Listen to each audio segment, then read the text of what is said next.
Hello, I'm here with Spencer Bagley, who's an associate professor at Westminster College in the Department of Mathematics. We're going to talk about mathematical memes, one of my favorite things about math. How long have you been doing mathematical memes? Oh, good question. I don't know, kind of a while now. I think I've always been interested in ways to make the content of a course more accessible or interesting or like funny Mhm. for students. And unfortunately, like my brain is so poisoned by the internet that memes are a really natural way to do that. So I've used memes in analysis for a couple years now. I have that one with like the three cats all smushed together, Mhm. all cuddling very hard. I use that one to talk about the supremum of a set in a way that I think has been helpful. And then like I just started this summer semester doing these ones about that a theorem is actually a trade-offer meme. And I think that's really helped people understand like not just what a theorem is, but what it is for. The framework that I've tried to give it is epistemology. Mm,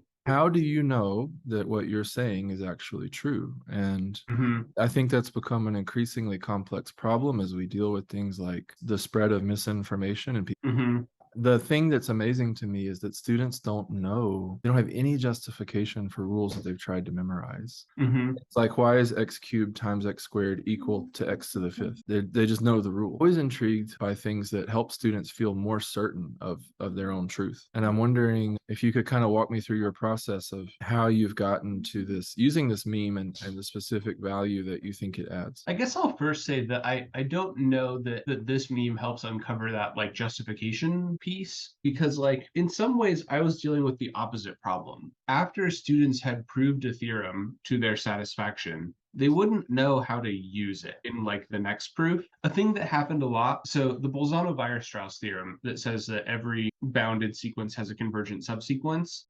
The usual way that you prove this thing is by you take the interval that the sequence is in and you cut it in half and you say, okay, like infinitely many of the sequence points have to be in one half or the other, Mhm. and grab that correct half and repeat and repeat. Through that process, you can invoke nested interval property if you want, or just say like, oh, the endpoints are getting really close together. And then by selecting a term from each of those subintervals, you can build a subsequence that's necessarily Cauchy and therefore converges. So people were okay with that argument. And in fact, you use that trick a lot in subsequent proofs of like having an interval. I started getting people saying, by the Bolzano-Weierstrass theorem, let an be the sequence of left endpoints, it's bounded in monotone. But that's not what the Bolzano-Weierstrass theorem is doing, right? That's how it works. That's how the justification goes. But actually, the meat and potatoes of the Bolzano-Weierstrass theorem is if I give you a bounded sequence, you can give me back a convergent subsequence. And so it's an exchange where I give you something and you give me something else. Yeah, right. And then I think that helped people understand like what I was saying that like the process that we were doing in the middle of the proof of the Bolzano-Weierstrass theorem is not actually the if then, right? The hypothesis and the conclusion. It's a trick that we did that was useful and that we repeated, but it's not the content of the theorem, if that makes sense. Based on just what you've said right now, I'm thinking of it kind of like someone might go to the store with $10 and they want to purchase the food. They don't really care how to build the store. They don't care how a grocery store works. They don't care how the food got there. They don't care how a cash register works. All they care about is that they show up with the money, can they leave with the food? And the Right. theorem is kind of like all of the other things that if you're a grocery store owner, you care about a lot. Mm-hmm. But for a consumer of theorems, they just need to know if I can pay this price, I can have this result. Yeah, and like once you have proved the theorem, you can abstract away a lot of those details and really treat the theorem as a black box. And as you say, right, that's a shift in the role that the student is playing from like the role of the grocery store manager to the role of the consumer. And I think that's a tricky shift for people to make because like for so long we have been emphasizing like, okay, we'll justify each step, right? Give me a convincing warrant for each one of the implications in this chain of reasoning that is a theorem. And then now all of a sudden we're saying, okay, forget about all that stuff. Package up that whole argument and you can use that whole argument as a warrant if your hypotheses and conclusions match up. Well, it's almost like the opposite of we often have students who come in and want to be math majors because they think they like math. Mental conception of math is I like learning rules that other people have figured out and communicated to me. Mm-hmm. So when they transition from that mindset to proofs, that's a big shift. And then it's almost like we're trying to get them to shift back. Yeah. Just saying, what I found really useful about your meme, though, was it hits at a level that is understandable. I think the beauty of the meme is that you can apply it to any level and help the student understand whether they're ready to prove or not. Yeah. They can understand how a theorem is useful and why one would want to have one. Well, and even to go back to a prior thing that we said here, like you could even set up a trade offer like you give me x squared times x cubed, I give you x to the fifth.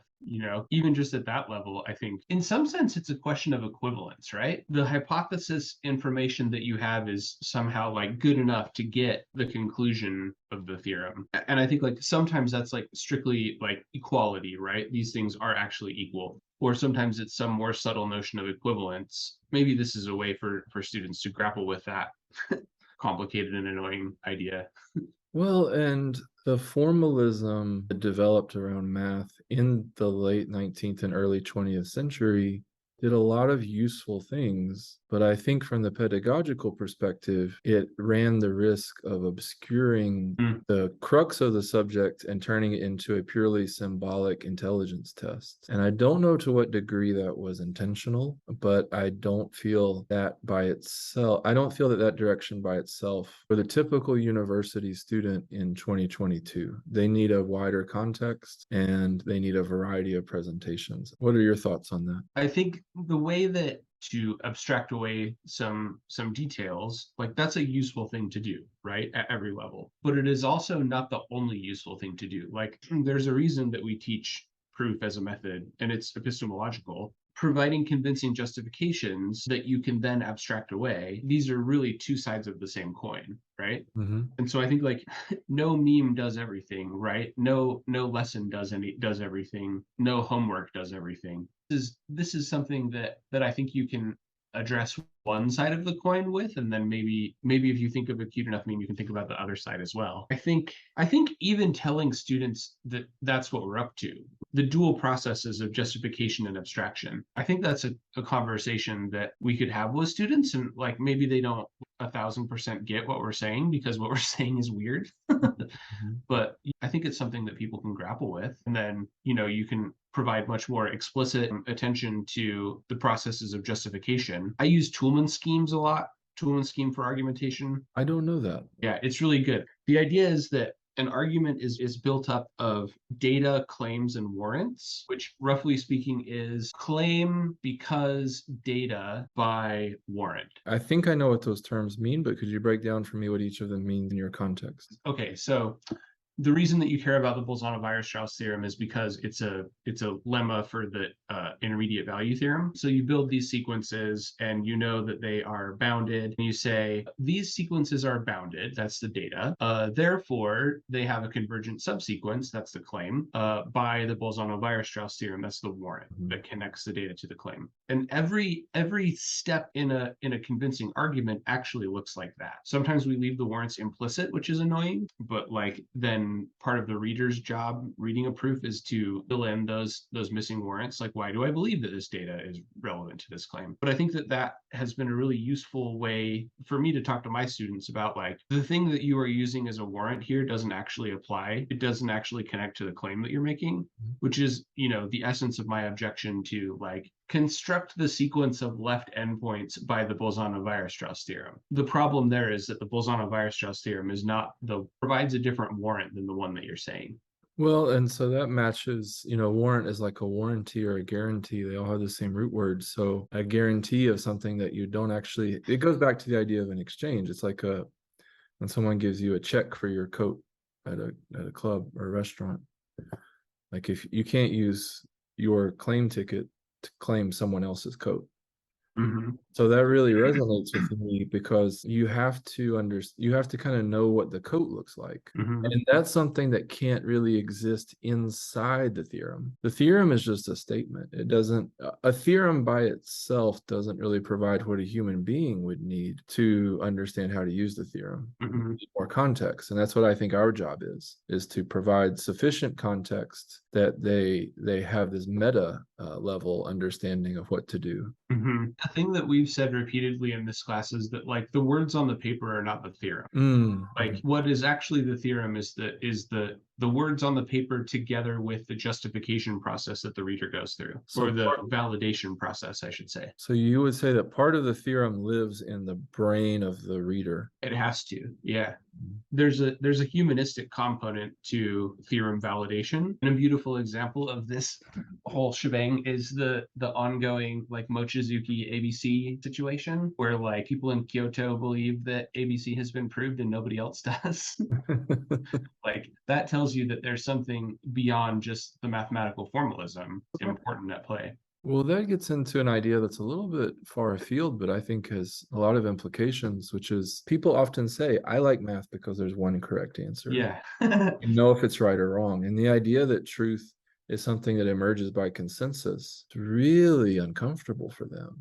Tell students, you know, I consider values that occur at the endpoint of a closed interval to be critical points. Mm-hmm. So I don't have to have two conditions to the extreme value theorem. Mm-hmm.